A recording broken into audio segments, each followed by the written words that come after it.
Hey, everybody, and welcome to Best in Tesla. Or, hey, all, it's Dr. Know It All. Hey, that's my line. You stole that. Depending on where you watch this, because we are Right. streaming it live on both channels, hopefully.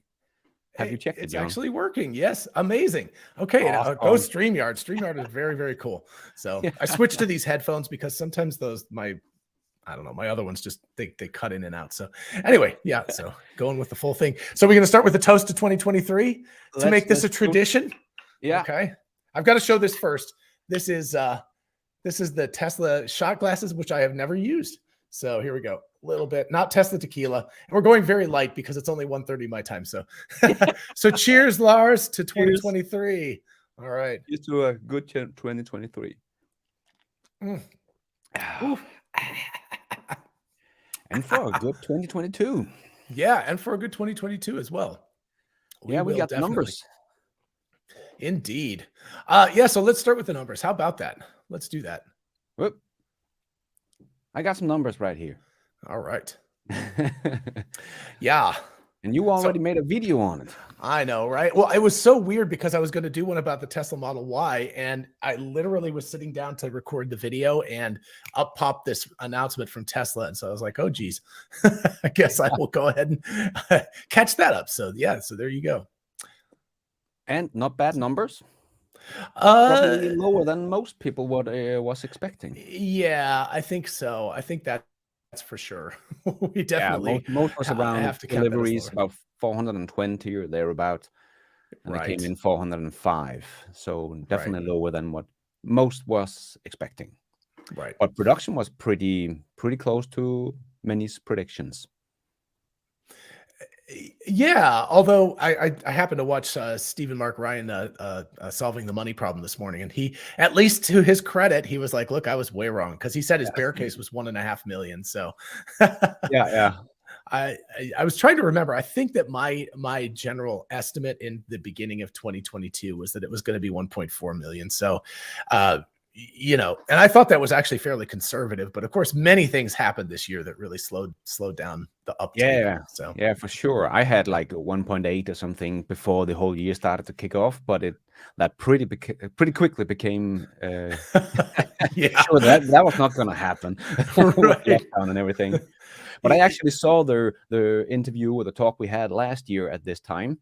Just to rewind and see what we had of predictions. And we also talked about the factories, the Berlin and the Texas factories was about to go online in a couple of weeks, because that was kind of the rumors at the moment. But that took a lot of months before those came on. Well, what was it? It was, I think March officially, like right at the end of March was Berlin. And then, oh gosh, when did Austin didn't start really producing? Right? Wasn't the delivery event the 7th of April? Yes, that's right.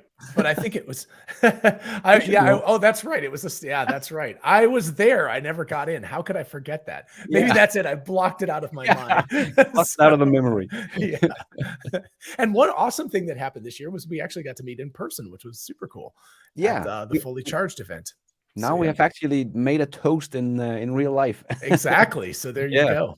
That was actually a great experience for me anyway. To travel to the US and meet you and Brian White from My Tesla Weekend. And a big special thanks to Brian actually for setting it up. Because he was the one. So cheers, Brian.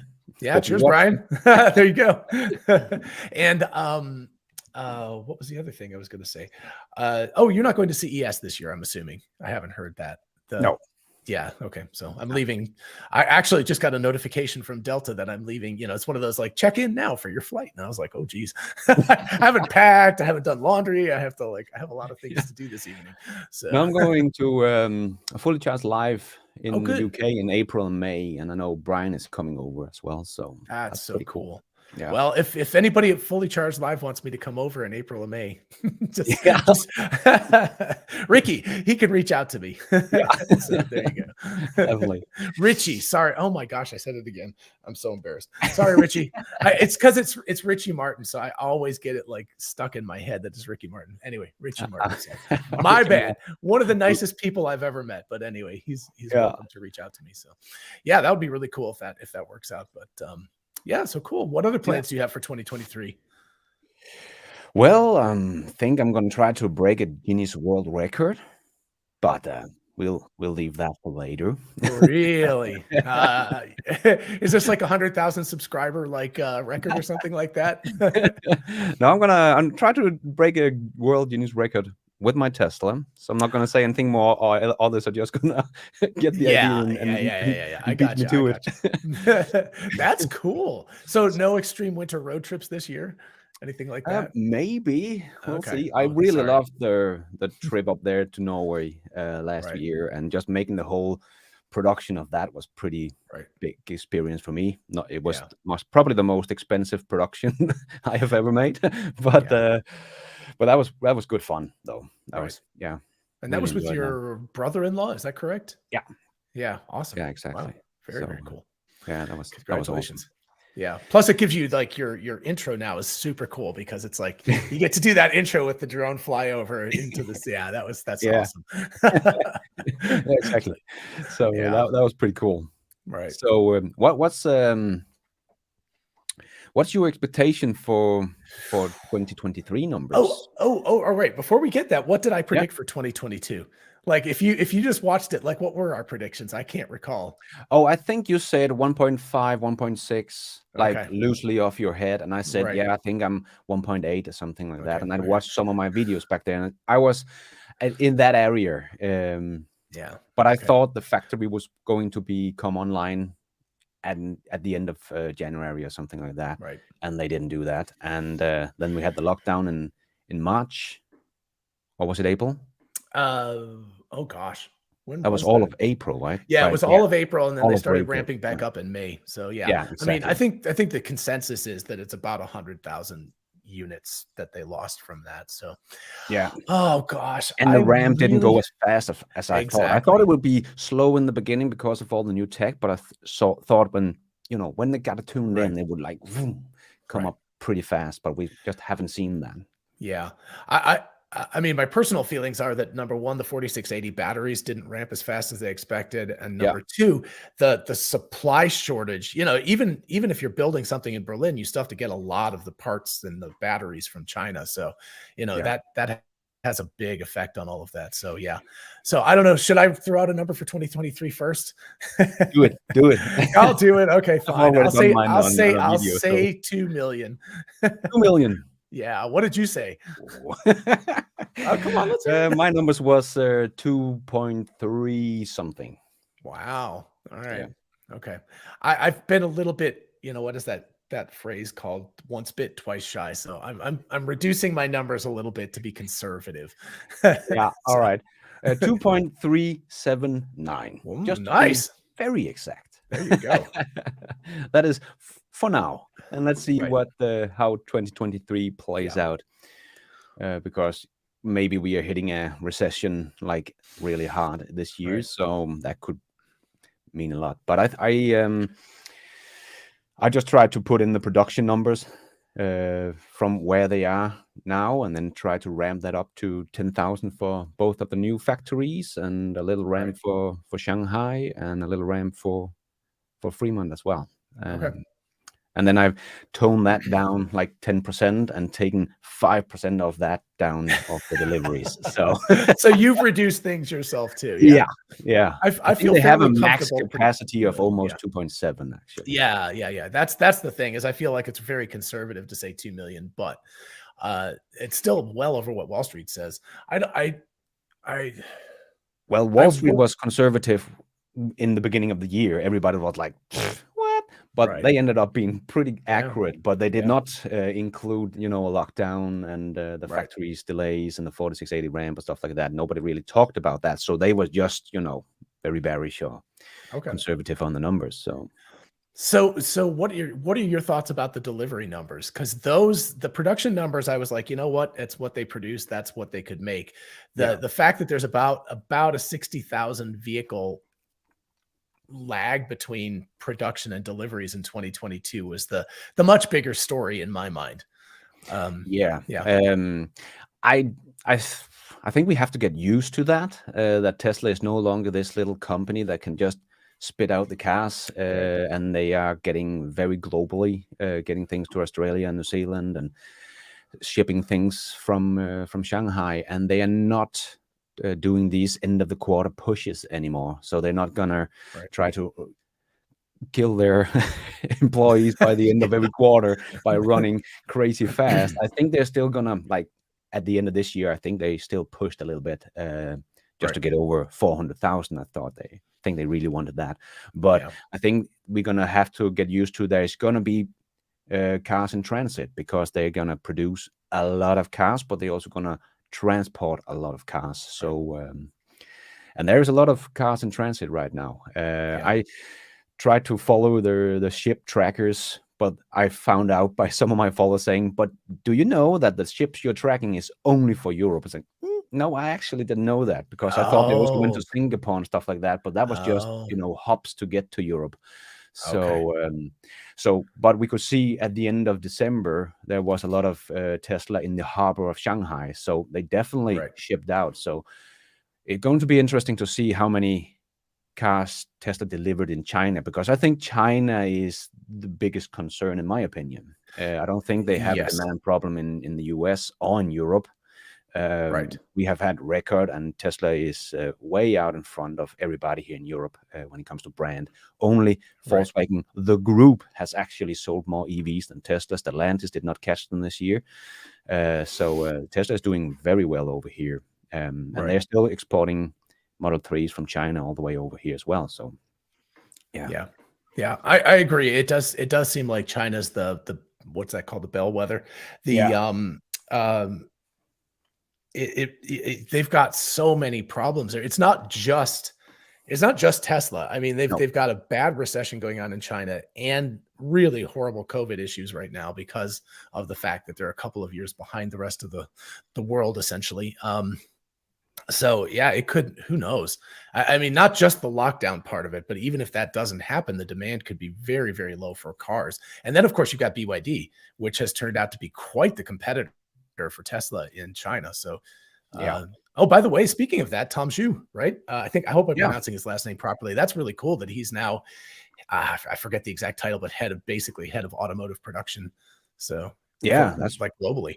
That's really, really cool. Yeah, definitely. But I think China is really the issue for Tesla right now, and going to be exciting to see going forward if there really is a demand issue. But Tesla has so many levers they can pull that they haven't pulled. They haven't even they make a little bit of advertising in China, and they have pulled some levers by the end of the year, and are still making some incentive, I could see, here in the beginning of the year. So, but there's so many more levers they can pull if they really need to get it going. And if we hit a recession, that's where I think actually Tesla will shine compared to pretty much everybody else, because Tesla has the ability to drop their price a lot because they earn a lot of money. The others are not earning anything, and they can't really drop their prices. As Elon said in the Twitter space, you can, in a recession, you can choose to lower the volume and still get the profits. But I think Tesla is much more the other way. They will just get as many cars out as possible because they can earn it back on software afterwards. So and I think the timing of the Megapack factory getting online in 2023, I think that's going to be a big surprise for many analysts. That even if they go down and lose billions of dollars, $2 billion on because they're going to sell all their cars with $1,000 loss and lose $2 billion, they're going to earn billions of dollars on their energy side of the business this year. Is my prediction anyway. That I don't think that. Again, I think what's going to be really interesting is, what was it, January 23rd or 25th, that they're doing their quarterly recap. But I think it's going to be a really interesting to see, because they gave some very steep discounts at the end of the year in the US and in China. I don't know about Europe, but certainly both of those places. And certainly they cleared a lot of inventory that way, but their profit margins are going to be substantially reduced from what they were in quarter three.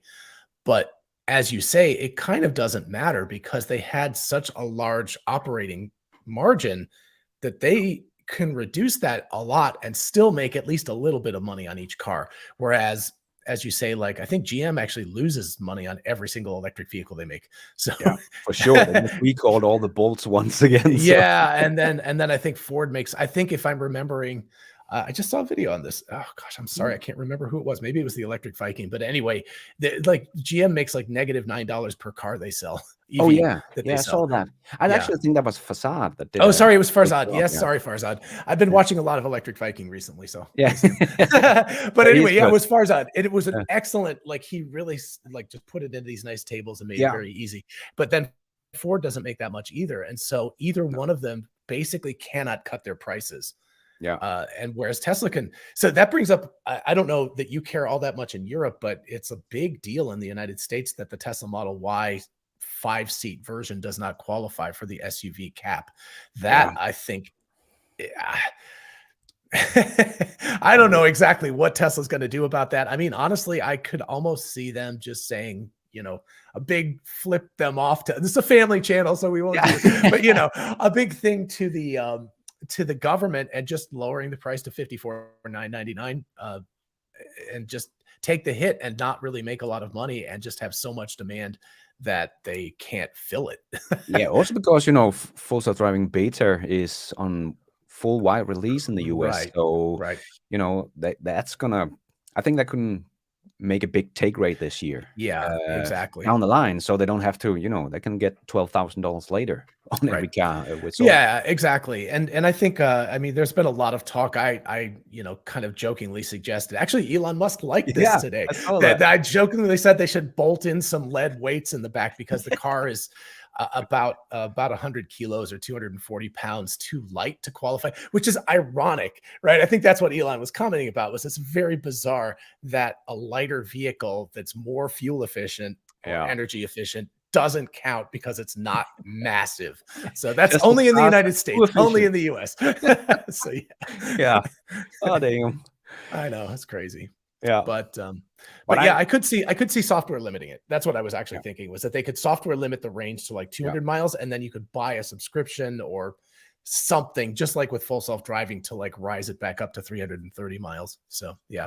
They did something similar, if I remember correctly, in the Canada last year or something like that. Oh, did they? Okay. There was something where they did some software limited to get under. I can't remember it, but so maybe Tesla will do some hula hoop something around there to get it up, or else they're just gonna push it out. And it may depend on what happens in China, because let's take the situation, like a very bad situation where the Chinese demand evaporates and they don't have enough to fill the vehicles that they're producing there. Rather than not produce those vehicles, why not produce those vehicles, and instead of just transporting them to Europe and Australia and other places like that, also transport them to the United States? Because even with the shipping costs, and there probably are tariffs and things like that, but you know, again, it's not going to end up costing that much more than producing them in the US. And so if they can create a demand that's insatiable, because think about it, if they can somehow create a car that's $55,000, a Model Y, and then take another $7,500, you're looking at $4,750. Is that right? Anyway, so you're looking at under $50,000 for this vehicle effectively. And that's going to just create an insane demand from US consumers. Yeah, for sure. And I think Tesla will go for, you know, scale. They will just try to scale no matter what. I don't think they're going to go for short-term profits and show, see, we can still be profitable. I don't think they really care about that, especially if their storage capacity is going to shoot up as many think. Also, Brian Wang, that also did some writing in the book together with you and I. There's I've got it like over. Oops, it's always backwards. Sorry, right there. It's really small, but it's right there in mine. Yeah.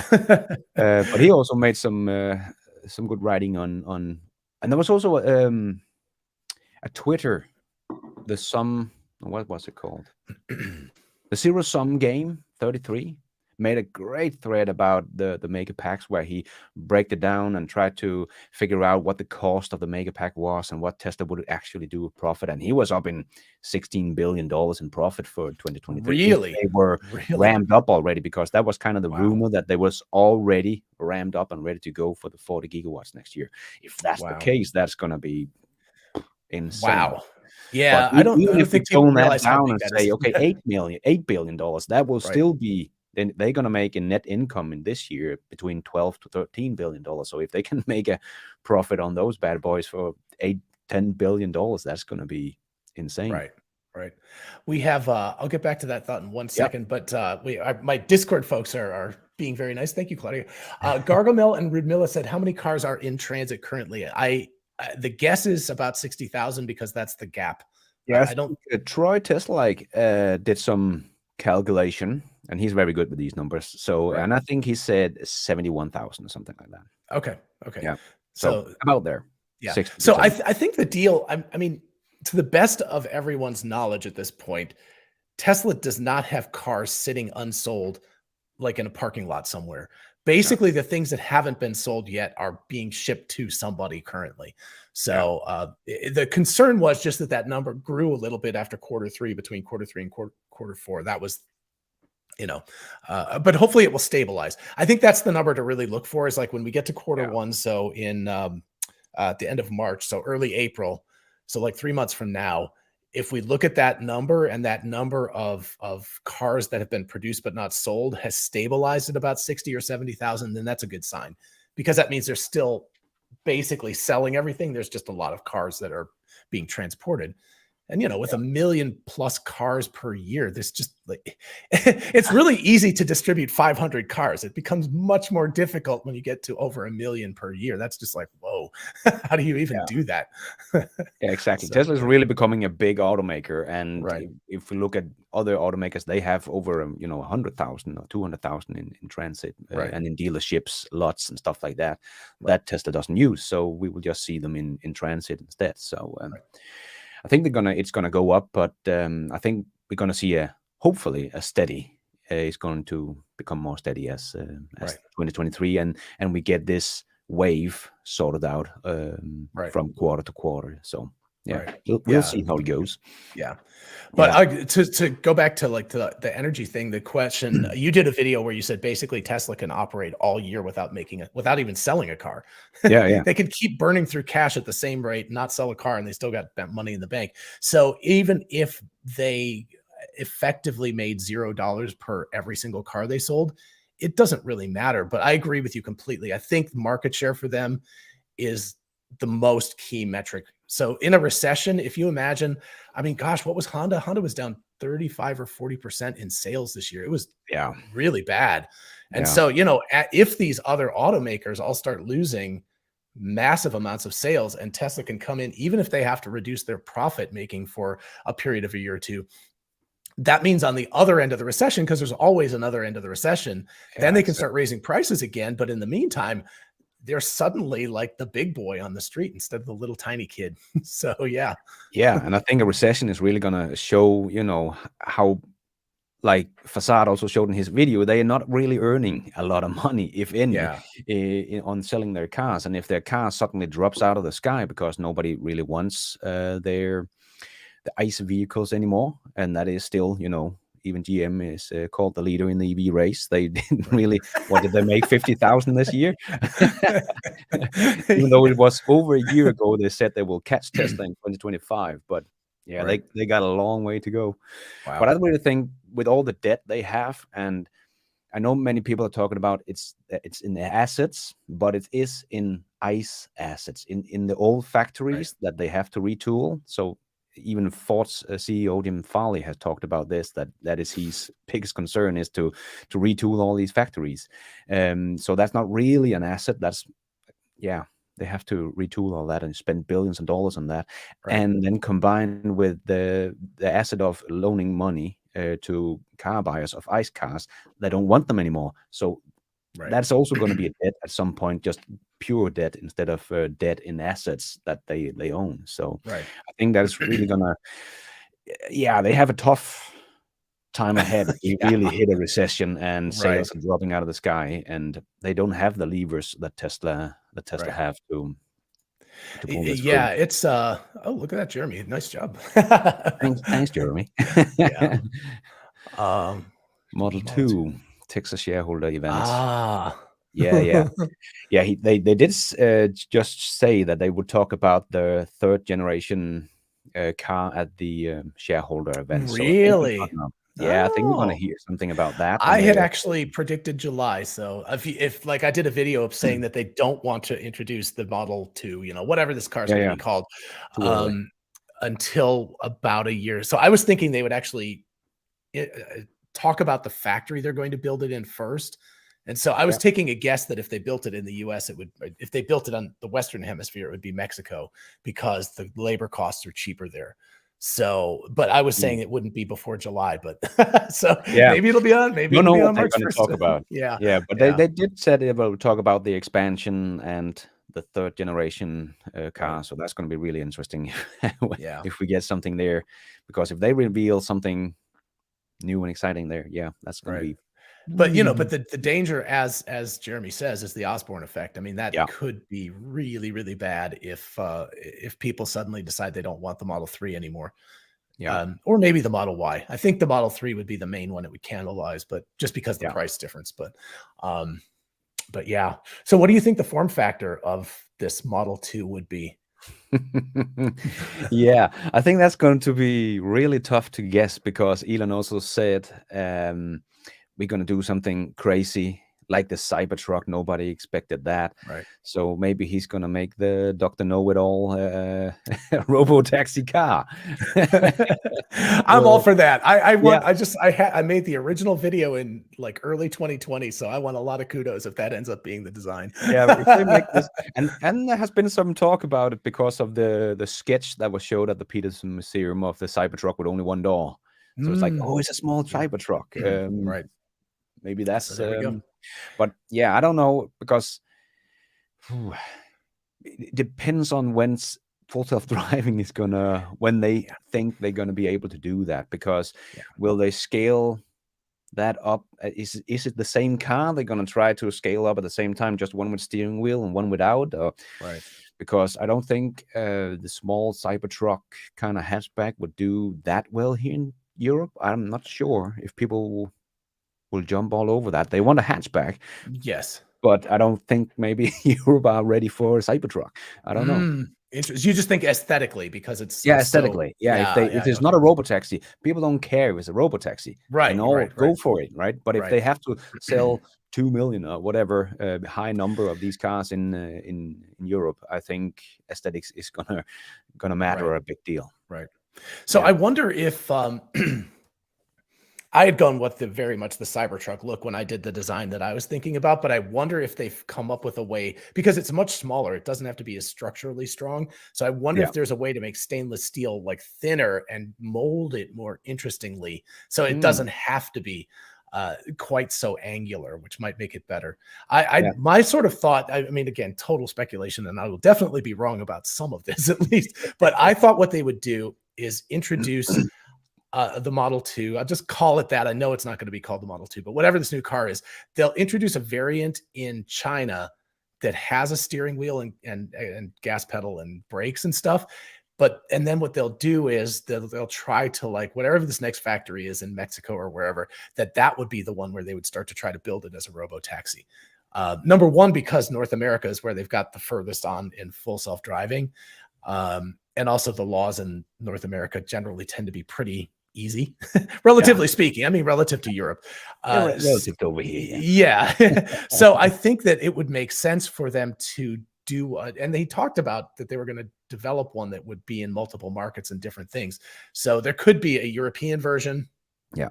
a Chinese version, and a North American version that could certainly be individual. So, but that maybe the first one would still have a steering wheel. Yeah, exactly. Yeah. I know Elon wants to get rid of that steering wheel, but I just think that full self-driving hasn't made quite enough progress yet to be Yeah. there. So Yeah, exactly. That's what I'm yeah, thinking as well. But yeah, maybe they're because we know they're gonna do an expansion in Shanghai. mhm. Um that's able to produce 500,000 cars, but maybe that could be the Gen 3 they're working on there, because I think they have it all down already, designed and everything. Right, So right. yeah. Yeah, it's been a long time. I think if there hadn't been a pandemic and there hadn't been a chip shortage and all of these other things, they would have introduced this car a while ago. Yeah. But I It's interesting. If they do this on March 1st, I actually will honestly be surprised, because I really would have thought that they would have wanted the Cybertruck, at least one vehicle, sold to a consumer before they introduce the next one. But Yeah. what do I know? So yeah. But Yeah. yeah. Okay. Yeah. It is going to be very, very interesting to see. The other option is Project Highland, which Yeah. is the Model 3 redo. Is maybe they'll talk about that on March 1st, and maybe they'll say, look, we've remodeled the Model 3. It looks mostly the same on the outside, but Yeah. there's only 50% of the parts now, or something crazy like that, right? That they've Yeah. made a much, much less expensive Model 3. Yeah. So yeah. Yeah, maybe that could be, because you cannot order the Model 3 in the US still. Isn't that interesting? Yeah, I Yeah. think, It can't be that much demand. Come on. Got to be Right. something else cooking there. And I think Right. the Highlander project is something they're cooking on there. Yeah. So, yeah. But again, that would be a little bit surprising that they would wait until March to announce that. So I don't know. Yeah. Yeah. Oh, March is investor relations event, not a shareholder Thanks again. meeting. Yeah. Okay. Jeremy Cook. Oh yeah. Wow, Jeremy, that's awesome. Moon, my bet Shanghai. This is from people on Discord here. Yeah. Moon, my bet Shanghai is preparing first compact production line. Yes, that's exactly what I think. I completely agree with that. I think that that's the expansion that's going on right now, is at least probably not a pilot line, but actually doing that. And so I think they're going to be much further along in the development of this vehicle. Like you said, Lars, like that it's designed. Yeah. And they've already done, there's some place out there, there's a bunch of these cars that have been built by hand. And so they know exactly what it looks like. They know exactly what the production bottlenecks are. And they've already got this thing ready to roll off the production line. Yeah. So, yeah. Oh, interesting. So from Claudio, we've got, my comment is the 1st of March could be the reveal of Master Plan Part 3. So that's true. That's true. And that could be a great time to talk about their mega packs and what they're doing. And yeah.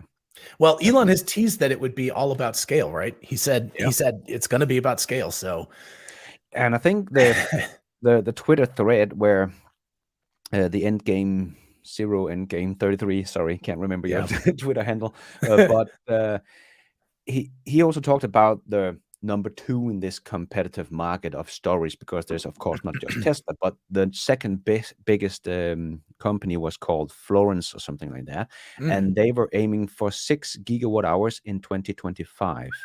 And Tesla is coming in with 40 gigawatts, maybe this year, or at least be scaled up by the end of the year, right? So it is on a magnitude bigger than anything else the industry has. And if it's true, they are close to be ramped up fully.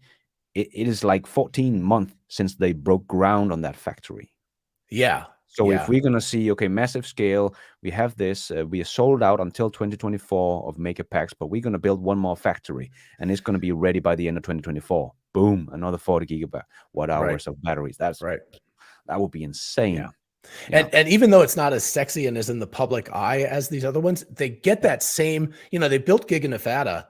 And then is it Lathrop? Is that where the new one? Anyway, but this one is a 2nd generation factory. And then if they do a new factory in say 2024, that'll be a 3rd generation factory, because they'll have learned lessons from. So, it's not just building cars, they're building better factories, but building these mega packs and batteries and things like that, they're building better factories. So I talked with Brian White about it from My Tesla Weekend, and he also said that 40 gigawatt hours compared to 6 or 8 gigawatt hours from the competition is like, they are hand building these things, and Tesla, they have made a production line. They are really ramping up this like a normal factory. So it's just the approach of Tesla, I believe. It is.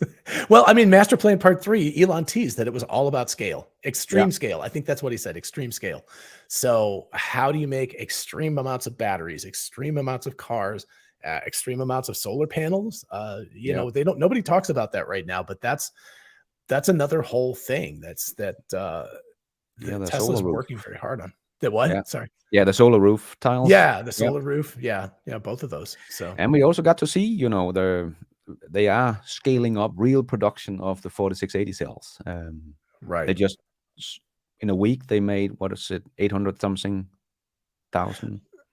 Yes, exactly. Right. Cars, for 1,000 cars. Yeah. And that's not that big of a number yet, but they're only making, was it 3,000 Model Ys per week in Texas? Yeah. So it's a third of what they need to produce in Texas so, it just has to get ramped up a little bit more to be able to achieve the number. Now, of course, I believe that that's Fremont and Texas together are combined to make the 868,000 cells, but still, so one hopes, and I apologize because I saw this on Twitter and I can't remember who posted this, but he posted a chart that basically showed that it was an exponential ramp and we were just getting to the part when it was getting steep. And so, if they've solved all of these problems next year, we should go from 1,000 cars per week right now to maybe not, 5,000 cars per week, but maybe 20 or 30 or 50,000 cars per, some insane number so that then you can start putting them in megapacks and semi trucks and Cybertruck. I mean, Cybertruck is going to be a beast. It's going to eat a lot of 4680 battery cells. So, I think that's what they're getting ready for, because I was surprised when I saw the semi truck did not have 4680 cells. I didn't think they could do that without these cells, but man, that was impressive that they could get crazy 500 miles of range with the old batteries. But but okay, from 2017 they revealed that truck, so I guess they didn't even think too much about the 4680 cells at that point. That's true. Said they could do 500 miles. So and at the same time, if you look at the specs in 2017 when they introduced it, and I'm not going to be able to recall the numbers exactly, but the truck was much heavier than it turned out to be. That they had the gross vehicle weight. They talked about how much people, they didn't say it directly, but people sort of broke it down and said, okay, you'd only be able to carry like 70,000 pounds of cargo because the truck is so heavier, something like that. But basically the truck came in lighter than what they said in 2017, which is a big deal because it's more cargo that you can carry. So and I just don't have those numbers off the top of my head, but it was interesting how, I don't know how they did it, but they stripped away weight off of this thing. I was very impressed that they did 81,000 pounds of truck in that 500 miles. That's beyond. I understand why Daimler thought this was not real and why people were so skeptic, because this is. But I have made videos about this many times, and the bigger the vehicle is, the more we're going to see the difference. And the Cybertruck is really the pivotal. And they're using the Model S Plaid motors, right? I believe that's the case. So three Plaid motors, and can disengage two of them and just roll on one when they're on the highways. And that's a huge thing. So also a couple of things about that 500-mile range. Number one, I've been over the Donner Pass. It's in Colorado. West of Denver, if I'm remembering. I've been over the pass. I think it's on I-8.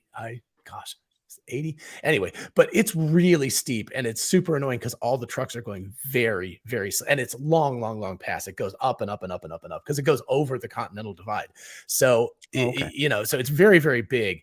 And all these trucks, and you're trying to get around them, and they're all, just sitting there going like, 50 kilometers an hour, not even 50 miles an hour. They're just puttering up this pass. The reason I remember this is because I moved. And so I had a truck, like a U-Haul truck, and all my stuff was in it. And I was going like this. I had it floored. And for like 20 minutes, I was going up this thing really slow. But to see that truck just go vroom and just pass these other trucks, I was like, whoa. Yeah, that was. But then that also gets to the part where the route that they did was, I believe, the Fremont factory to someplace in San Diego, and they went over the Grapevine, which is part of the 5 freeway, which I've also driven over, and that's very steep.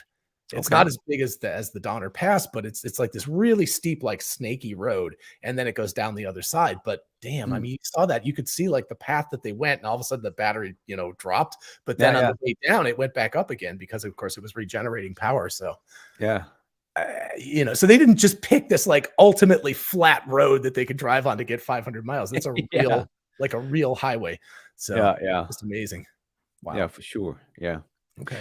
But the Cybertruck next year, that because everybody's talking about it now, like 2023, the year of the Cybertruck. So, that has been in the long terms waiting for that one. That's going to be very exciting to see that coming out.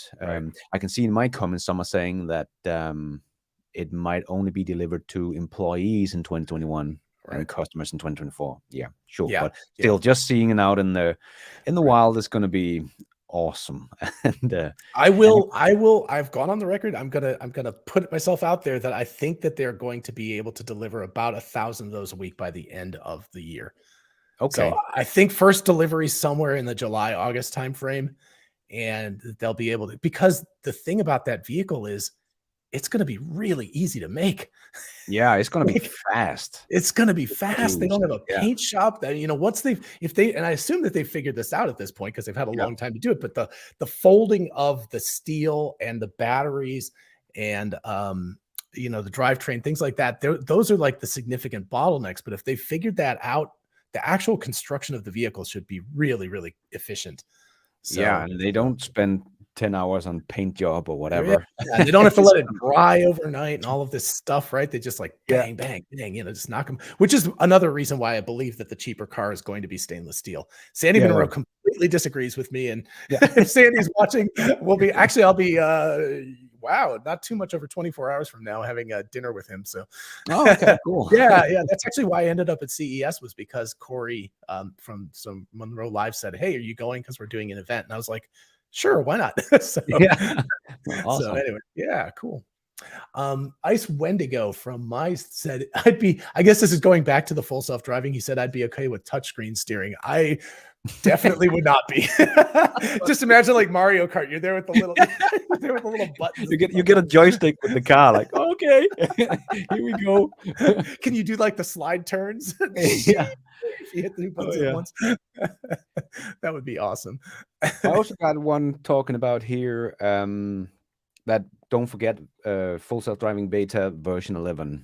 Mm, That's gonna be a huge deal, and right. yeah, for sure. And that could, again, give some better take rate on the full self-driving software and Right. earn some money that way if they cannot earn money on the cars in 2023 because of a Yeah. recession. Yeah, Yeah. for sure. The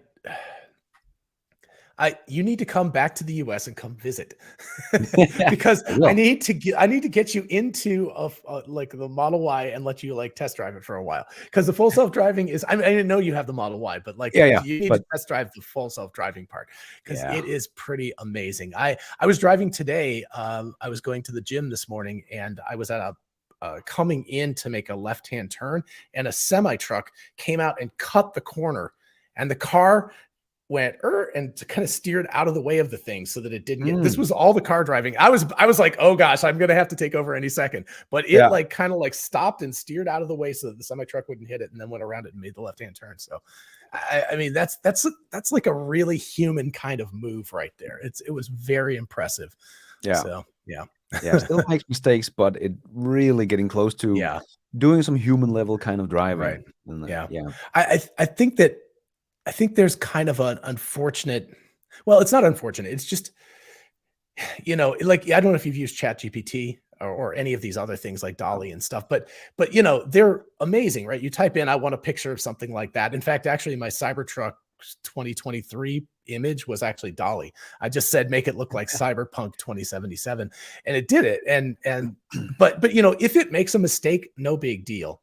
You're just like, oh, that's funny, it made a mistake. The problem with full self-driving is it's literally life and death. Yeah. So it can't be 99% accurate. It has to have lots of nines after that, and that's hard, really, really hard.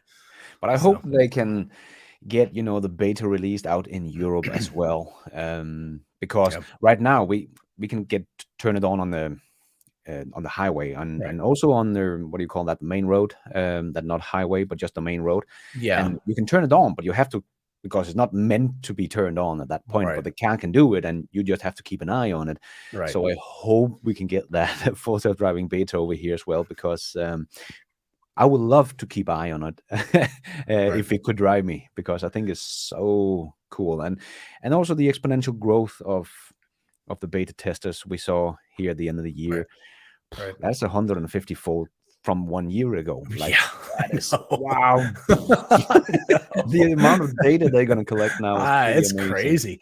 So I mean, I know some countries, especially like Germany, are very, very restrictive in terms of like whether you're allowed to use a software like that. Do you think like Denmark or Norway or some country that perhaps is a little bit smaller might be more open to allowing Tesla to put full self-driving in? Because I think a lot of the issue is regulatory.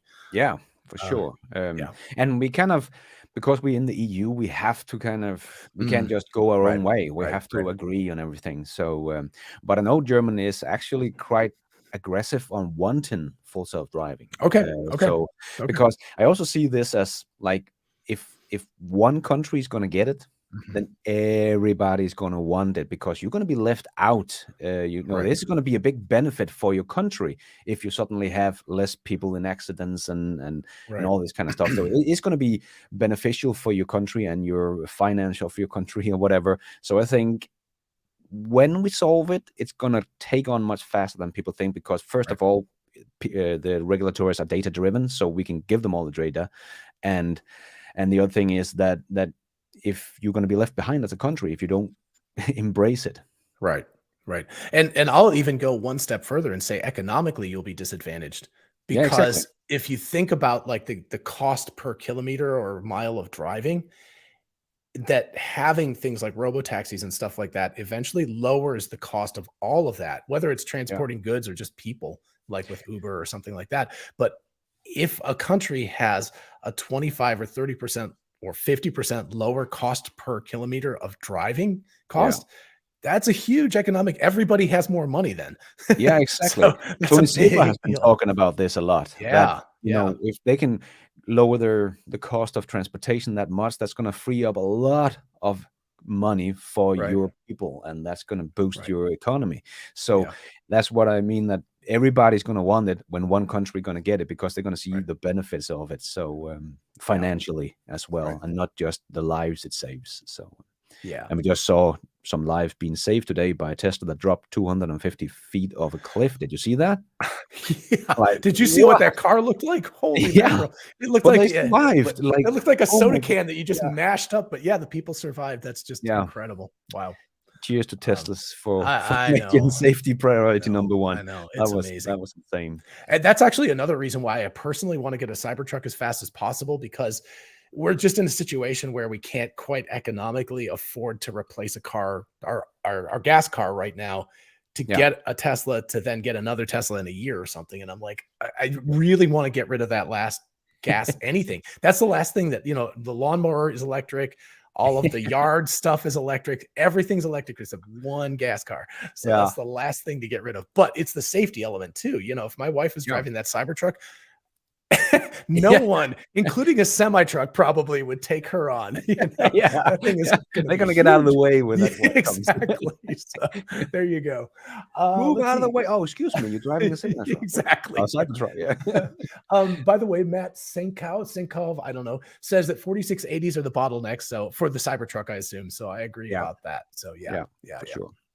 Well, I think it's going to be good timing mid this year. Are they going to be much further ahead where they can start producing Cybertrucks? Right. Oh, this is an interesting question. So Curious Sand said, do you think that NVIDIA is teaming up with Foxconn/Apple on self-driving? He says he's not sure, but that's interesting, or they say, I should say. That's an interesting, I don't know what Apple's doing. No. 2 years ago, I thought Apple was going to be a major competitor to Tesla, but they seem to have let the ball drop. And they delayed it once again, because they've been talking about 2025, but now they push it out to 2026. Right.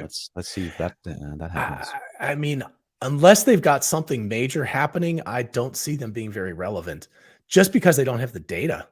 Yeah, like they don't have a fleet collecting a lot of data. So I mean, maybe they do. Maybe they're using like Mobileye or something. Well, I mean, but maybe like cars that are driving with Mobileye or something, they're collecting that data and they've made a deal. So like I said, there may be stuff going on in the background that we don't know about, but at least from what we can see, it does not look like they're going to be relevant to that. Because I said like a year ago, when there were some rumors about the Apple car and what it could do, and have screens on the outside and all kind of cool stuff. It's like, yes, if they come with something like that and it's full self-driving, they're going to do something. But if they just come with another Lucid car, it's just going to be, who cares? Exactly. Yeah. I mean, originally they were going to produce their own car, but I don't even think that's in the cards anymore. I think it's going to be more of a kind of like CarPlay, but like big time CarPlay. So, Dusty 250. Dusty, one of the people on my channel, he just posted the picture of that crash, but apparently Originally, I'd seen that they were all in stable condition, but it says here they're in critical condition. So 2 adults and Oh, 2 okay. children. But this is on Highway 1, which is the Pacific Coast Highway. And there are some really, really terrifying stretches of it where you're Mm. driving along, curvy roads that are just drop offs. I don't know how they went off the road. From just to be clear, from what the indications are, full self driving was not on. Yeah. This was human error that led Yeah. to them driving off of the road. So just to be clear, so we don't get the haters saying like, Yeah. oh, look, full self-driving. Because I actually drove on the PCH when we went to Palo Alto for the AI day. Mm. My wife and I, we had like an extra day. So we rented a Tesla Model Y from Hertz, and it didn't have the full self-driving, but it had like what you have, which is the basic thing. And so we got on that highway, and it did Highway 1 on the Pacific Coast Highway with these giant drop-offs. And it was very confident. Like I never had any concerns that it was going to like do something stupid. It was pretty impressive because it's a very windy road. Yeah. Yeah. So when we're speaking about full self-driving, we also had AI Day 2 in 2022 here. And I was actually kind of blown away with the stuff we saw, both on the full self-driving part with the occupancy network. You also made a great video about it, how they're making cars that pretty much can't crash anymore if they get this to work properly, and the whole virtual reality world that their AI can build in 5 minutes that normally take their engineers 2 weeks to build. I was like, wow, this is awesome. Yeah. That was certainly one of the top highlights of my life, if not the year. But to be able to go to this and to actually meet the people who worked on this was. I'm just keeping my fingers crossed that for AI Day 2023, I'll get invited again because man, that was the amazing experience. But the kind of work that they're doing and the thinking outside the box kind of stuff that they're doing with this was just super impressive. I still think that John Emmons' talk on using a language model for lanes was the highlight of the whole thing for me, even beyond Optimus, the Tesla bot and everything. In my head, I was like, that's the genius of being able to connect up things that you wouldn't think. Why would you use a language model for visual stuff? But it was like, no, it's genius. That's exactly the right way to do this. And I was just like, I was so impressed by that. So yeah, so it's very, very cool. Yeah, that was very impressive. And the robot, I did not expect to have a walking robot on stage. I thought they would show what their progress in software would be and stuff like that. But that they had a robot that could walk on stage, and we saw how they used the full self-driving vision, and they could see the world. I'm like, oh man, they are fast. Yeah, they are fast. And it's now been what, close to 6 months since then. No. Sorry. Not 6 months. 1, 2, 3, about 3.5 months. So anyway, there's been a lot of progress, I'm sure, because we haven't seen anything else, but I'm sure there's been a lot of progress on that front. So, they're just waiting for some other big event to be able to show off that next thing. But I can't wait to see the next data point as we keep going. So yeah. Yeah, that was really impressive. And well, then we had the competition coming. In 2022, what did we? Did we get some competition? I think BYD I would consider really showed some impressive moves. So you were at what was that event that you were at in Europe? WeBull, in Sweden. Yeah, but I mean, no, but did you see BYD vehicles there or not? Yeah. Oh, so how were they? Because I haven't seen one in person. Yeah, I was very impressed. They was really nicely built and luxury vehicles for sure. I know Lee from the Tesla Economist. I think he has been driving one. And he is used to driving BMWs and big performance cars. And he said it didn't handle very well, but I haven't heard that from anybody else. But I have not driven one, and I'm not a performance driver, so I wouldn't know even if I drove one. So, but to just sit in them, like the Han, that was very, very nicely built, nice quality. A little bit too much piano black plastic for my taste, and they had some taggy design choices, I would say, but they are Chinese, so they like lights and strings and like. So, but the most shocking part for me was the price of the Han. That it was way more expensive than a Tesla Model 3. Really? Yeah, you can get the Tesla Model 3 performance for the price of the Han.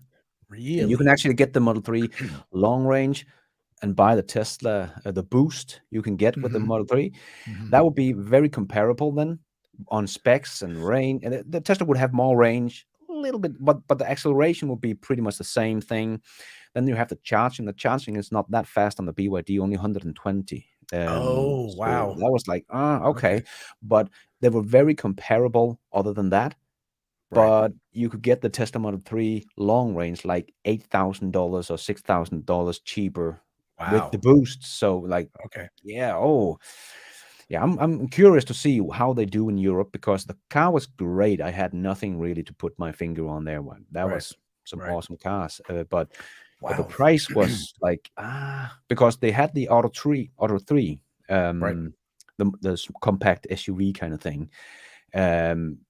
And that was priced like a little bit like the ID4, Okay. ID3 here in Europe. Okay. So that was much better because that's Okay. below the price of the Tesla Model 3. Right. But the But it's Han also was, smaller, right? It's it's also not, small, not a yeah. big trunk, but it's Yeah. a compact SUV. So, Right. Which is but good for Europe. I mean, that sounds yeah, like it's a popular size for Europe for Right. sure. Right. And the price was much better. They are Okay. competing with it. But then you have MG4, the other Chinese that came to Europe, and everybody has just been praising this car. What is his name? Matt from Car Wow Right. said it was the best car he'd driven all year, and Wow. Top Gear gave it 9 out of 10. So they was very impressed with that car as well. And that is, cheaper than the ID3, and it can do the same thing as the ID3 and just a little bit more. They can do vehicle to load and stuff like that. So yeah, I think we saw in 2022 that the Chinese are really coming now. And but they're not in big volume yet, but that's probably going to come here in 2023. Right. Especially with the rise BYD had done. So for that small compact hatchback, like what approximately in like US dollars, do you know about how much it cost? Yeah, because I have the Danish amount in my head, so I can just. I know it's like hard to convert. About $45,000. Okay. Here in Europe. Okay. So probably a bit cheaper over there. Well, no, I'm just wondering because that means that, I was thinking that could ultimately be the competitor to the next Tesla model, but that's a lot more expensive. Yeah. Tesla's looking to probably come in around 30 to 35,000 for that vehicle. So that would be, okay. Interesting. Okay. Yeah, where the MG4 is much more about 40,000 in my country, but Denmark is also a very expensive country to buy cars in. We have a lot of taxes on the cars. So my Tesla Model 3 long range cost me $85,000 or something like that. So so is that why you decided to lease the Model Y? Because it sounded like that was a better deal. Yeah, no, that was actually because I thought it was a great deal. That was actually cheap. Okay. I bought it through my company. So it's a company car, so I could lease it pretty cheaply. So I was like, okay, yeah. And if I someday get the money for a Plaid Model S, then I could just upgrade it. Like, oh yeah, that's a good idea. So I actually did think about that, and if I'd realized the Cybertruck was going to be as delayed as it has been, like a year and a half ago, I would have leased another Tesla, probably like a Model 3, just for like 3 years, because I think that would have been a good thing in the stopgap. By the way, Scott Walter, who's been on my channel a bunch of times, he says also he's going back to the car driving off the cliff. He said an internal combustion car would likely have burst into flames, at least if Hollywood is accurate, but no flames. But it is, I mean. Yeah. No flames is amazing when you think about the fact that battery took a huge amount of damage. Like it really got beat up. And that's the situation where you would imagine the battery pack could get punctured and it could actually lead to flames. Yeah. So, man, it's pretty amazing. Yeah. Wow. Yeah. But I think China is really coming. Ford and GM did not really come in 2023, in my opinion. They are still way behind. Not really volume yet, but GM is like, They really have to show some I stuff. was actually completely shocked because I recently looked up Ford F-150 Lightning's production numbers, and it was for all of 2022 up to the end of November. I think it was like 13,007. That was less than 14,000 vehicles that they produced. 14,000. Yeah. And I was like, that's it? Yeah. That's not a lot of F-150 Lightnings. That's not competitive yet. So it really, we could look back.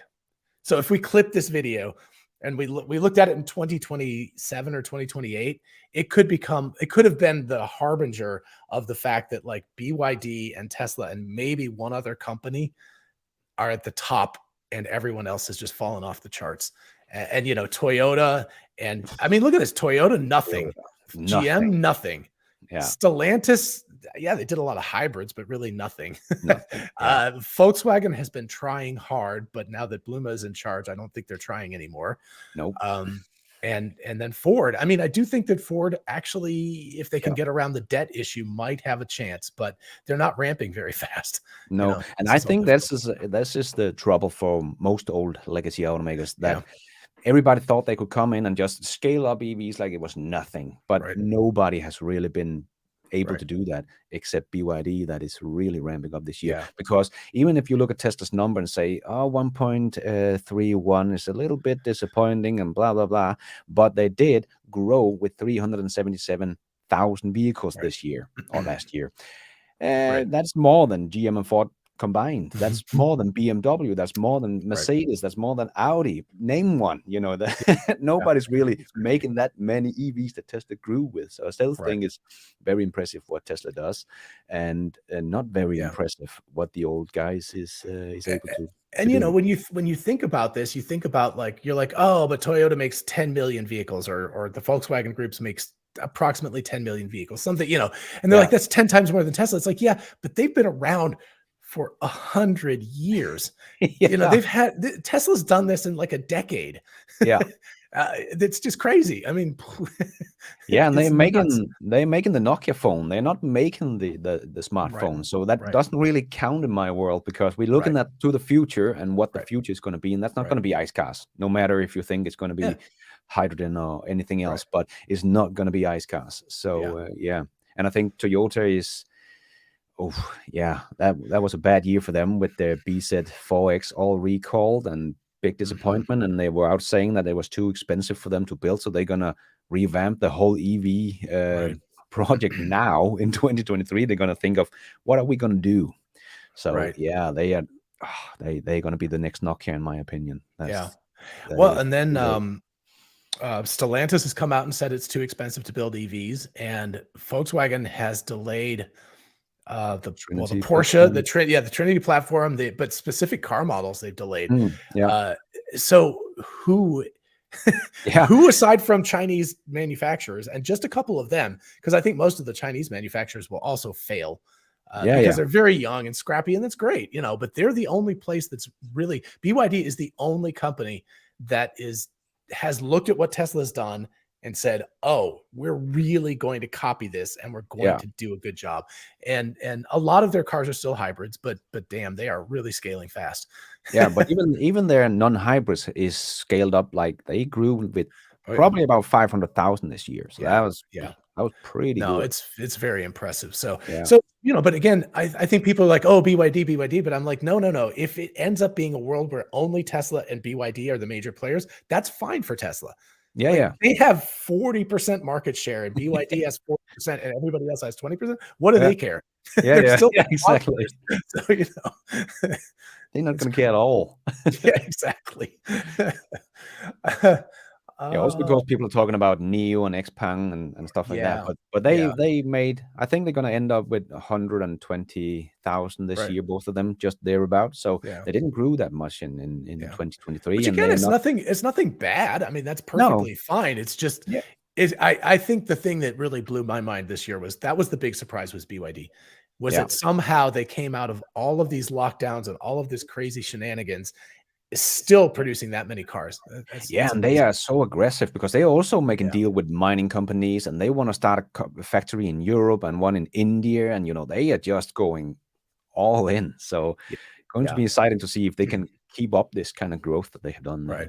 So far. Here's a comment. This actually tails right into what we're talking about from Jim Purewall, I guess. He says that the Model 2, again, Model 2 compact car will be far less than $30,000. Okay. I don't know that I mean, I hope so. That would be great. He said, expect it to be more like $20,000 and only $12,500 with the Inflation Reduction Act rebate in the US.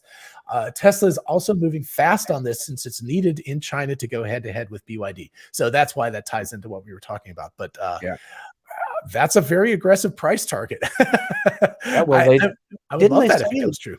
Didn't they say it would be the new third generation platform would be half the price of half the price to manufacture? I don't think they promised anything about half the price to.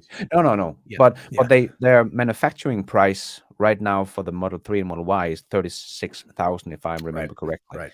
So if it's going to be half the price to manufacture, it should cost them about $18,000 to produce this thing, maybe $20,000, and they could sell it for less than 35,000. Sounds like a lot if you can make for 20. Yeah. So I mean, even if they want to be very generous with themselves and charge 30,000, if it only costs them 20,000 to make it, then So I mean, you know what Jim is saying, it could be true. We could be looking at something that could start at the low 20s.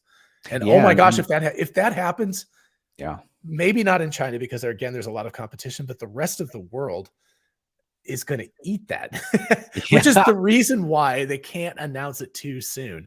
Yeah, exactly. So, but maybe, you know, like he's talking about, they need it in China. Maybe there are bigger issues in China, and maybe they want to get that going first in China, and you can't buy it anywhere else. It's like, we're going to need it for China and scale that up to millions of vehicles, and then the rest of the world going to get it. But, which is again the reason why, especially because full self-driving hasn't really taken off in China yet. I'm sure it's much due to regulatory reasons as anything else, but that's why I was predicting that they would build this thing with the steering wheel and the accelerator in China, and it would serve the Chinese market first and then expand other places, but then some other factory somewhere would be the thing that would produce it without it as a robotaxi. So in my mind, that makes much more sense to produce that in the Western Hemisphere, because that's where full self-driving is. So you should produce it in North America someplace. It would be stupid to produce it, you know, someplace really far away and then have to ship everything to the US when that's probably going to be the market for it. So it'll be interesting. Wow. So maybe a new car this year, maybe new factory or two announced. Third generation car, 4680 sales going to ramp up. The semi truck is going to ramp up in production. Cybertruck is coming out. Berlin and Texas is going to go to high volume. And not forget, the beta testers is going to probably be a lot of beta testers next year. And we're going to probably have a very exciting AI Day 3. Oh man!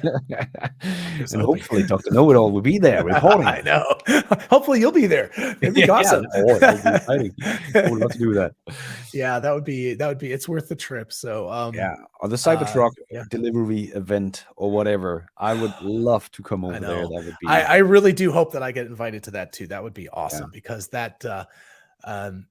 I don't know. So what is your prediction? So I've said July or August that they would deliver their first official Cybertruck. When do you think it's going to happen? I think you're a little bit more conservative than I am.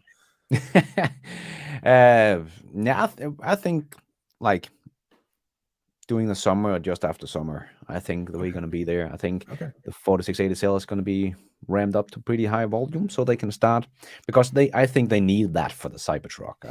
But you know, I don't know, but because they didn't need it for the semi truck. But I'm so excited for the Cybertruck, not because I'm getting one, but just to see what it's actually capable of, because I think they have changed so many things and added so many cool stuff, and the charging speed. I'm still thinking that that Cybertruck is going to be very, very fast charging. With their version 4 charging that's coming out now. So what do you think the versions of the Cybertruck? Because the original, you know, when you could pre-order them back in the day, it was single motor, dual motor, tri-motor. And oh gosh, it was under $50,000. I think it was like $40,000 for the $40,000 it was sort of like 40, 50, 60. That was kind of the price range. So what I've guessed it's going to be 2, 3, and 4 motors. What do you think the trims will be, and like how much approximately, how much do you think they're going to cost? I think they're going to go with 2, 3, and 4 motors as well, for sure. Yeah, it's going to be tough to say, especially if they're going to come out in a recession and start adding some prices to the website. But they have so many pre-orders, maybe they're not really going to, but they haven't, you've only paid like a deposit, right? Yeah, $100. Yeah. So So it was nothing. Yeah. But they're probably going to add like $10,000 or, yeah. But still, you think like 50, 60, 70. I think that the Plaid, there's going to be some sort of Plaid Cybertruck that's going to be over $100,000. Whatever that is, it'll be something with like spaceship bells and whistles and rockets or something. You know? That's going to be the one that have everything, you know, everything the others have showed this truck can do. And then some. We need a picture of like, I don't know, like sometimes in the US, there's people who like spend all of that money and make their trucks like really tall and have all this stuff. So we need a Cybertruck that looks like that. That's just like, you know, like 20 feet off the ground, like way up on these huge tires. So and this can be, you know, it's pressurized so we can drive on the moon as well if you need to go there someday. So we'll launch it into space. Actually, man, maybe for the Starship. Oh man. Okay, Elon, this is a request to Elon directly. When they launch the first like orbital Starship, the payload needs to be one of the Cybertrucks. They need to put Starman. Yeah, they need to put Starman in there and launch him out into orbit. That would be awesome. And instead of don't panic, just panic. Exactly. You're doing crazy things down on this planet. Yeah, the problem with the Cybertruck is that if it only goes into orbit, eventually it will decay and it will fall back into the Earth's orbit. So, well, yeah, that is something I'm looking forward to as well in 2023. Yeah. We haven't even talked about SpaceX yet. I mean, holy crap. They did what, 61 launches last year? That's nuts. That's what they beat that 42-year-old standing record from the Soviet Union. Either beat them or tied them. Tied them. Tied them. Yeah. That was, right. If you think Tesla is in front in the EV race, I mean, when did they landed the first rocket booster? 2015, right? 2000. It's been almost 8 years. I think it was late 2015. So let's just call it 7 years. It's been 7 years. Nobody else has done it yet. Yeah. That's crazy. That is absolutely insane. Right. Shows you how difficult it actually is. And they just make look it so easy now. Right. Yeah. Yeah. It's not even an event anymore. No, it's like, you know, like it's funny because Scott Walter lives kind of like across, he lives on the other side of Florida. And he constantly sends me messages going like, oh, yawn, another SpaceX launch, you know, it's like, golly, it's crazy. Yeah. Yeah, because I remember in 2018 when they landed the 2 side boosts, I was like, I have got to go see one of those because that has just got to be one of the most amazing. I'll see your heavy booster, the heavy one, come back down. That's going to be some side as well. Yeah, so we'll have to make a date of it one of these days to go and watch I'd rather watch a Starship launch, honestly, but because I just think that's got to be the most insane thing. I've been to SpaceX and I've seen this thing and it looks like, you know, those big grain silos, those really tall things that they put like, you know, corn and anyway, it looks like one of those, but like twice as tall. And then you think, wait, that's going to like take off and fly into space. It's like, what makes no sense at all. That's the Empire State Building. What the hell? Yeah, that's going to be insane. Yeah. And that's going to, this is really the vehicle that's going to change. Right. Civilization as we know it. I sure hope so. Yeah, that's going to be so exciting. Yeah. So exciting. Yeah. Do we in this land of happiness and optimism, do we want to touch on Twitter today or not? Well, we can talk a little on Twitter. Oh, okay. Just as a quick reminder, I have a half hour before I have to go pick up my son from school. But let's see. Oh gosh, what are we going to talk about with Twitter? I'm so ambivalent. I feel like I don't know. You start. All right. I'm the happy going guy here. So there you go. It could have been handled better. Let's put it like that. For sure. Absolutely. And no doubt about it. But that's the way Elon works. They like we just talked about SpaceX, and they blow up stuff. People was not used to that in the beginning. It's like, oh look, they had a failure. No, they just tested. They blow up stuff and to learn from it. Right. And he's doing that with Twitter as well. They just try things out, and oh, that didn't work, and then they, oops, sorry, and he backpedals. But I think he should speak more often, because he, with the Twitter Spaces he has done, has actually been quite nice relief of hearing him speak and sound like a normal, sane guy. Because with all the Twitter noise and like, oh, Elon has lost it, like, but then you hear him speak and he's just Elon, still. And I think in 2 years' time, nobody's gonna care about this. What has happened, like the 2018 tweet, nobody really cares, except maybe Mark Spiegel or something. Nobody else cares about that tweet back in 2018. So I think the same thing is going to go with Twitter. People are going to forget all this noise that has been this year, because I think he's creating a very, very good platform. And I think down the road it's going to could be very, very, very amazing. Also, if he wants to make that WhatsApp, or what it's called in China, that has everything inside it, then I think he want to create that payment solution he didn't get to evolve with PayPal, because they want to make a person-to-person transaction. Because I think he had a great idea of something revolutionary about payment systems and stuff like that, and I think he could put that into Twitter and put everything into Twitter and had it connected to your car and whatever. I think we could see a very revolutionary revolution of a social platform. I think that could be a good thing, because I think we are part of all these social platforms, but they're not doing that much good for our society and us as a species. So I think if they can get something better out there, I'm all for it, and I think Elon is the right guy to do it. He's a big user of it as well, so he knows what we want. That's true. He have the brain to do it, and he get people to do stuff. They haven't crashed, even though they have fired half the staff, and it still works, and it works even better. And so I think a lot of Silicon Valley companies have showed up recently, because there's been this idea that you have to have these bloated staffs, like huge companies. And that was kind of what I thought. I was like, man, when he got into Twitter and fired like half the people, and then another group voluntarily left, I was like, if this actually works and they make progress, this is like a huge lesson for the rest of Silicon Valley.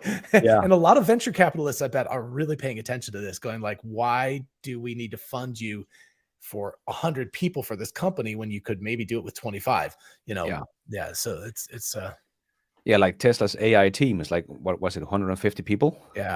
Like, what? Exactly, right.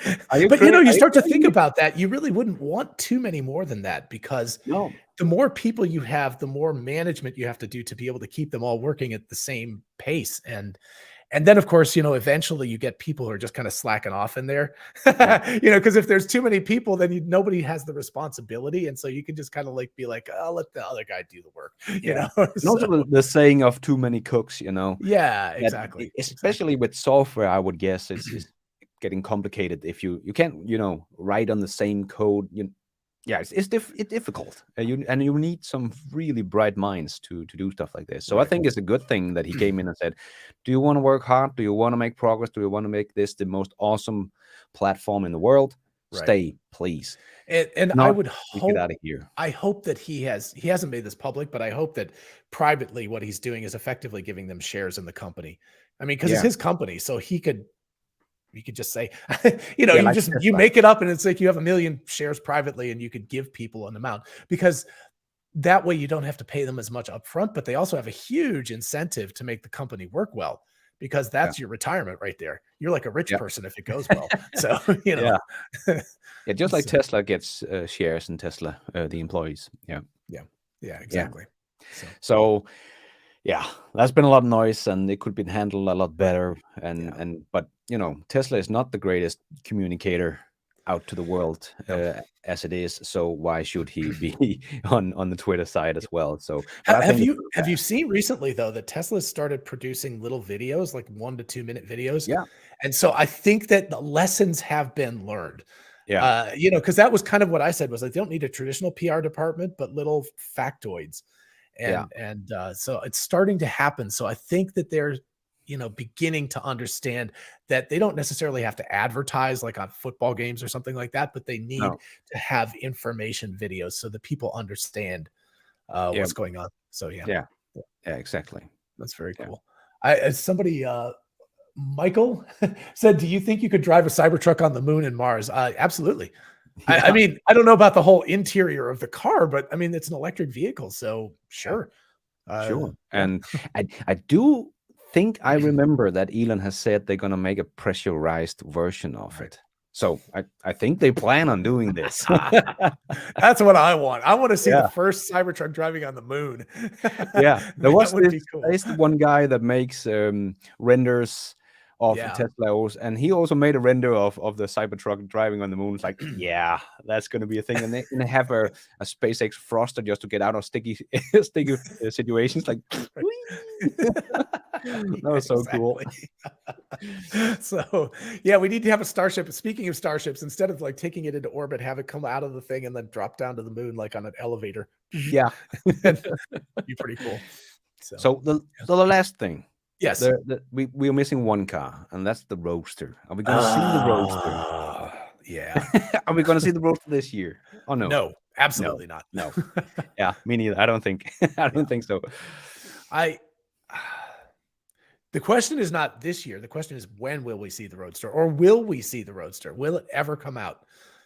Elon's promised it. I mean, some people have Yeah. officially like won it. And you and I think started early enough with the channel that we got those referrals. Yeah, And yeah. when you did that, supposedly you were put in a lottery for like, getting a Roadster. So they kind of owe a bunch of people. Of $50,000, I believe. Yeah. Yeah. So So I mean, they somebody kind is of, waiting. yeah, they kind of owe people. Yeah, they owe people money Yeah. or a car. But yeah, I think, like you said, we're gonna do this to be the hardcore smackdown. But I also think with the SpaceX package and all that thing they have engineered into it, I think they want to show it off just to show this is what we can do. Nobody else is gonna make a vehicle like this. Not even just a Cybertruck, but the Roadster that can hover or whatever it's going to be able to do, and the number plate go down and it can shoot out in 1 second, and like it's gonna be bananas. But I think they want to do it just because they can show this is what we can do. Nobody else is gonna copy this. Nobody. Right. Yeah. I agree. It was one of those It's gonna because have a halo effect. they've always been kind of limited by budget. Yeah. And now what they could do is they could develop one and go like, if we want to charge $500,000 for this car, what can we do when we don't even care about how much it costs? And we can just put everything into this. So, yeah, exactly. Yeah. Yeah, and I think they just have been constrained in so many ways, but I think that's going to lift up, and maybe not this year, especially with the recession and everything coming, but hopefully 2024 they're gonna show the world something very special. And again, they only have to make like maybe 4,000 or 5,000 of these ever. Yeah, exactly. So the first year maybe like 500 of these cars, so they can literally be hand built. They don't have to have a whole production line. They can just some of the folks at Tesla, it might just be like, please let us build a few. Yeah, can we build now? We have worked on this for 5 years. I want to build the car. We don't need a production line. We have a tent out here. We're gonna build it in that one at a time. I mean, that's the way they built the original Roadster, so why not? Yeah, exactly. So yeah, cool. So, not 2024, but 2023, but let's hope for 2024. I would love to see it in 2024. Yeah, we have a lot of things to look forward in 2023, I think. Let's skip that to 2024, and let's be excited about the Cybertruck year. Yeah, the year of the Cybertruck. Yeah, I really can't wait to see my first one. I actually did get to see one at the shareholder event. I got to see which was, it's huge. It's it's taller than I am, like at the peak of the car. So I'm 5'10", like 177 centimeters tall or something like that. So it was taller than my head. Yeah. So it's a big car. Yeah. So yeah, it's going to be crazy. That's gonna be crazy. The most pre-ordered car in history. Yeah.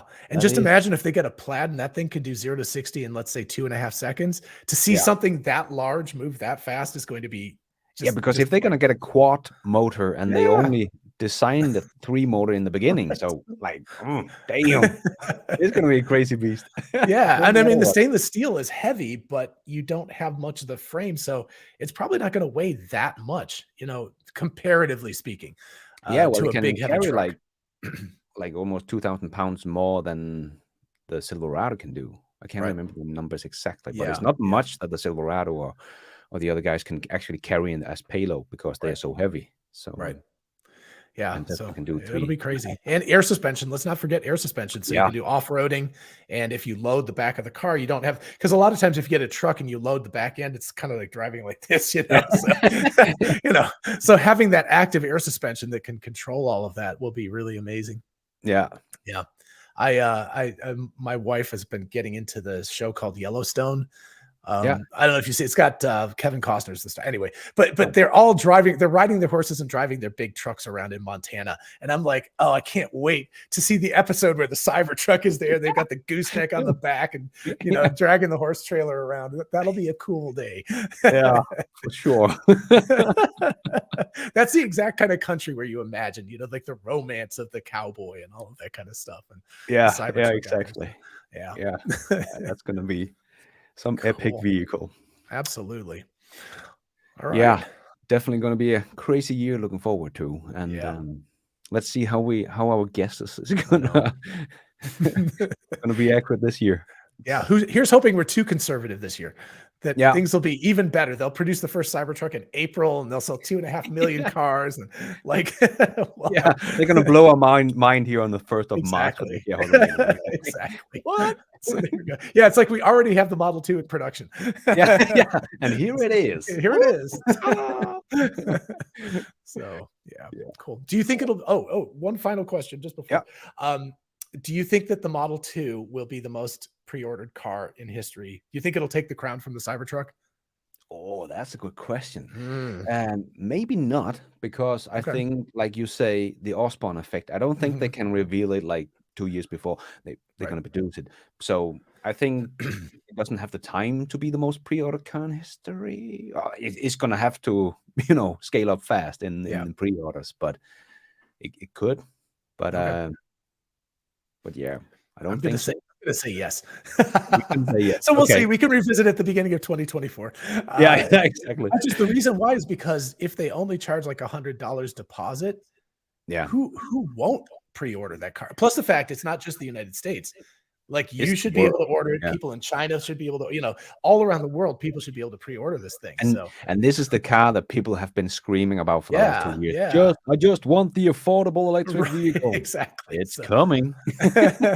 Yeah. So I don't know. We'll see. I'm excited to find out whether that happens or not. That'll be really cool. Yeah, for sure. Right. Yeah. Cool. Well, thank you so much, John, for being on this channel. Anyway, okay, so on your been channel. 2 years now, so now we have to make a tradition out of this. Yes, exactly. It's already a tradition. Do it 2 times, and it's a tradition. That's right. So next year, 2024, everybody tune in. We'll be back again for this, and hopefully we'll get to see each other in person again during the year. So that would be really cool. Sure. Yeah, we try to do that. Hopefully, we're crossing fingers. We meet up at the Cybertruck delivery event. That would be. If anybody at Tesla's listening. Please. Please get us there. Right. Awesome. Thank you, John, for being here, and keep up the good work. And thanks everybody for watching. And everybody remember to be nice. Be nice. I can't say it like you. You say it so good. All right. Take care, John. Bye.